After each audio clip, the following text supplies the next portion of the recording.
Welcome to Mega Gaming, and today we're going to be taking a look at a Sega CD title, which I believe is the first Sega CD title we've done a review for, and that is Dungeon Explorer. It's a gauntlet-style action RPG, but actually has quite a bit more going on than a lot of gauntlet games, or at least I shouldn't say more going on, but it's definitely of a different style. So you can go ahead and watch some of my grinding footage. I do have a CDR copy of this. I had a CD burner early on and got a Sega CD late. Well, after its official lifespan. And it didn't have copy protection. So, all of my Sega CD games are on CDRs. It's a shame. I'd love to have a copy of this one. As you see, the gameplay is pretty standard. You have the 8-axis. Shoot the projectile. It does get a little bit frustrating trying to line up the shots, but if you played Diablo 1 or Gauntlet, it's not too bad. It's not too bad at all. Okay, so this game was developed by Hudson Soft and Westone 1, published in North America by Sega and Hudson Soft in Europe. Released May 1995 in North America and in the same year in Europe. The backstory is that a powerful evil being known as the Darkling holds a goddess hostage, and it's up to you to save her. Not a lot of depth to the story, but it's sufficient for this style of game, especially when it's coupled with a semi-open world environment and some quite interesting and well-designed cutscenes. It's more than sufficient for this style of action RPG. You have 6 different classes you can pick from in this game, each playing differently enough to where you can tell them apart and actually feel the difference. You can choose from Knight, Ninja, Beast, Elf, Monk, and Wizard. Which my favorite is the Knight, because Knight has just enough speed to get out of trouble, causes just enough damage to be quite useful in battle, and be up close. I can take out quite a few enemies and can take a bit of a beating. It's kind of your all-around character. If somebody were to start playing this game and they don't have experience, I'd probably say pick Knight. However, the lumbering beast as well as the super fast ninja are also some great options. A ninja has attack where you can shoot forward and behind at the same time, which is quite useful if you find yourself in an especially precarious position. So, yeah, the Beast is my personal favorite as far as aesthetics go. But yeah, I have footage on the channel of me playing as Beast and all the other classes. Personally, I didn't play enough of the Elf, Monk, or Wizard to really have much of an opinion on them. Perhaps later in the game they become quite impressive. So the game begins at Freedom Hill, which at the start of the gameplay footage, that's that place that has a little hut. You save your game in the hut. If you go one screen north, you can go off to the left to go to the weapon and armor shop. And you can go off to the right to the bar. The bar is where you change characters.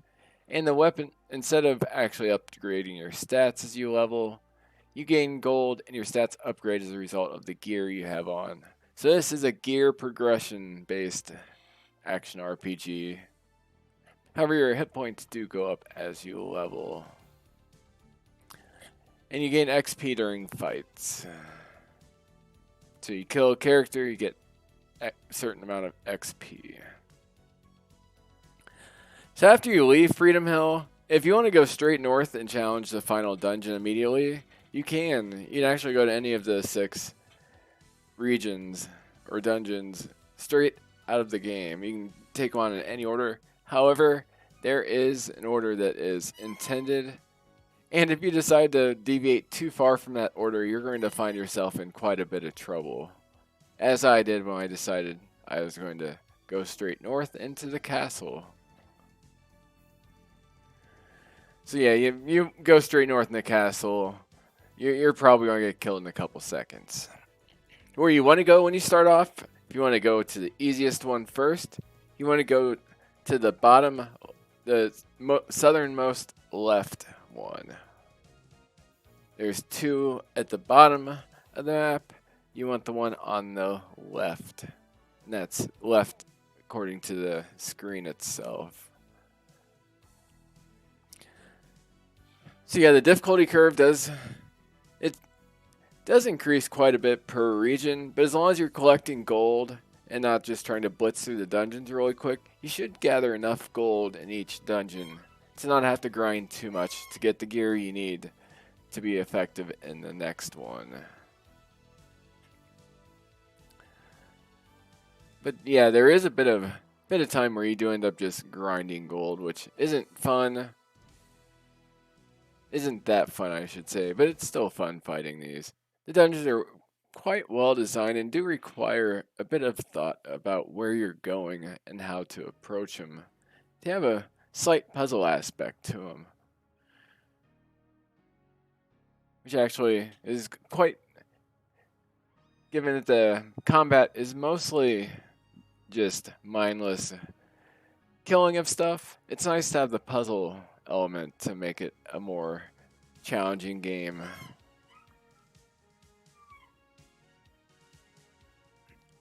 So, yeah, not a whole lot else to say about this game. We'll go ahead and pull up price charting. The first question is it worth buying based on the market prices? If we go to pricecharting.com, it says loose is $81, complete is $119, new $256. Right now there's one on Amazon for $48 and one on eBay for $55. And the complete prices on each of those respectively is $299 and $339. So yeah, this game is going to cost you quite a bit. Oh yeah, I should also say it does support up to 4 players. The game really is designed for multiple players. The difficulty doesn't escalate as you gain more players. However, some of these dungeons are designed with the potential of having 4 people going through them in mind. So I would say only the most hardcore of Gauntlet and this style of game players are going to end up beating the game easily single player. But the multiplayer is where all the fun comes in. You can come up with quite a few strategies to blitz through the dungeons. You do have the food mechanic that your food goes down. It's a hunger meter. As you go, you can collect food potions and other items in game. And it really does help having another player that can help you get through the dungeon more quickly so you're not stuck hoping that you find a food potion or end up in a boss battle like I did with no food. So yeah, for the market prices,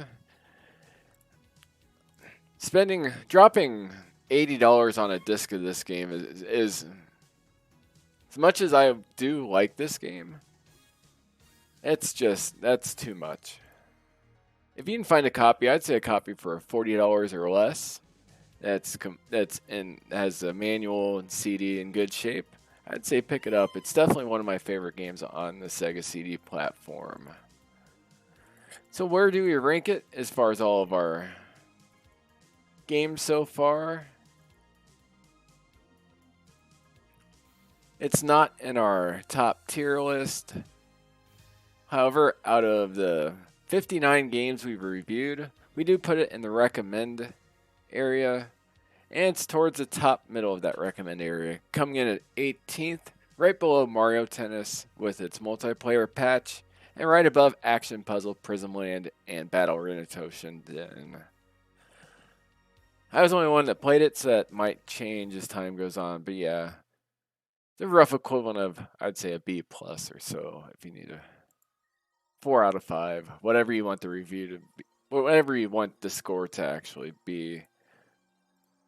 But yeah, we recommend it. It's not the best game ever, but it's a solid game nonetheless. Hope you enjoyed the video. Please like and subscribe and have a great day.